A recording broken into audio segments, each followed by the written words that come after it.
Yeah, what inspired me? When I was growing up, a lot of things inspired me. I'm a comic book head, a nerd, if you will. So, like Stan Lee, he's the creator of Marvel Comics. Well, excuse me, he's the face of Marvel Comics, and he's one person that inspired me. I have a lot of them growing up, in particular the ancestors, Martin Luther King, Malcolm X. There's a man named Earl Graves, one of the first publishers. He was the publisher of Black Enterprise magazine. He was an incredible boss who inspired me. Steve Jobs, who started Apple Computers, he inspired me for his marketing savvy.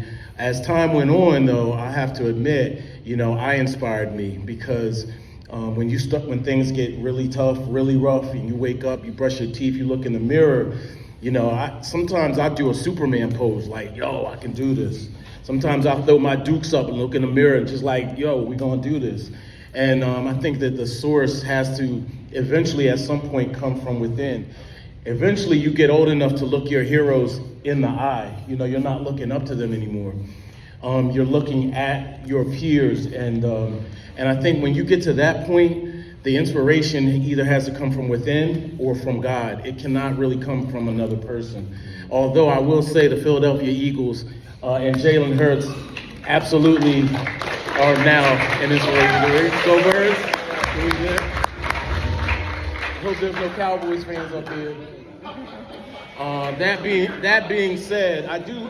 But in all seriousness, Jalen Hurts is not the first quarterback to win a Super Bowl for the Philadelphia Eagles. But I can say that the vibration is a little bit different right now with his leadership, if you will. And I think that if you find good sources of inspiration, it enhances who you are, what you are. So I would encourage everybody to really study the lives and the practices of the people that you look up to for inspiration.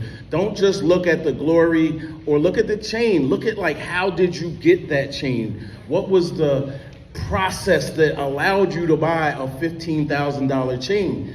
That's what you really need to look at, not the actual chain. Look at how people up here got to where they are, because life is not easy. I want y'all to know that right now you have it very good. Let me not assume. Pardon me on that. But I will say this: being young is typically better than being older. It's when you're on your own, when you have there's no safeguards. So continue to push forward, but inspire each other. Click up. Find good sources of inspiration within your own circle and your own group.